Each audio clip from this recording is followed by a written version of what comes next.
राकेश खेडेकर म्हणून आहे. काल रात्री त्यांना पोलिसांनी अटक केलेली आहे आणि सातारा पोलिसांनी केलेलं आहे अटक त्यांना. आणि त्यांना आज सकाळी आपल्याकडं साधारणतः 8च्या आसपास आणलेलं आहे आणि त्यांनी फिनाईल आणि अजून एक जे आपण झुरळ मारण्याचं औषध आहे ते त्यांनी पेलेलं आहे असं त्यांनी माहिती दिलेली आहे. हे जे औषध आहे ते करोजिवमध्ये येतं आणि त्यांनी जस्ट पोलीस पकडायच्या आधी थोड्या वेळापूर्वी पेलं आहे आणि त्याच्या हातात काय बॉटल वगैरे होती अशी माहिती मिळते.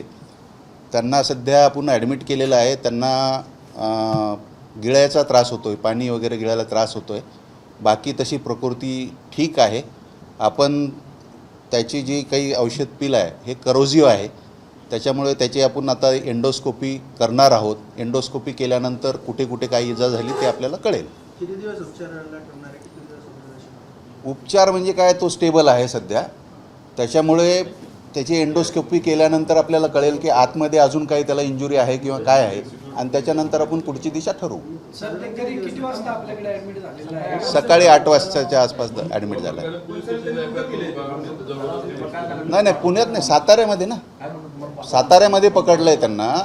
तर पोलिसांनी पकडण्याच्या आधीच त्यांनी घेतलेलं होतं आणि त्या बाटल्या त्यांनी पोलिसाला दाखवल्या अशी माहिती मिळते. सर, ज्यावेळेस तो ते हे पिलेला आहे त्याच्यानंतर कुठं खाजगी दवाखान्यात त्याचा उपचार झाला असं देखील समजते आणि उपचार करून त्याला ससूनला आणलं, तर असं काय आहे का की थेट रुग्ण तुमच्याकडे आला होता? आता काल रात्री घेतलेला आहे त्यांनी, तर दुसरीकडं कुठं ना कुठं त्यांनी उपचार घेतलेलेच असावेत त्याच्या आधी. बहुतेक माझ्या माहितीप्रमाणे जी मला माहिती मिळते तर ते भारती विद्यापीठमध्ये ते आधी गेले होते असं कळतं आहे.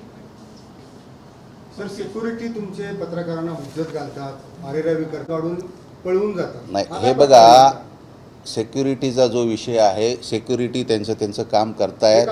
आपण पण नाही, पत्रकार कसे, पत्रकारांनी नम्रपणे बोलावं, आय कार्ड दाखवावं आणि करतात, असं काही नाही आहे. अपेक्षा आहे का सर? एबीपी माझा, उघडा डोळे बघा नीट.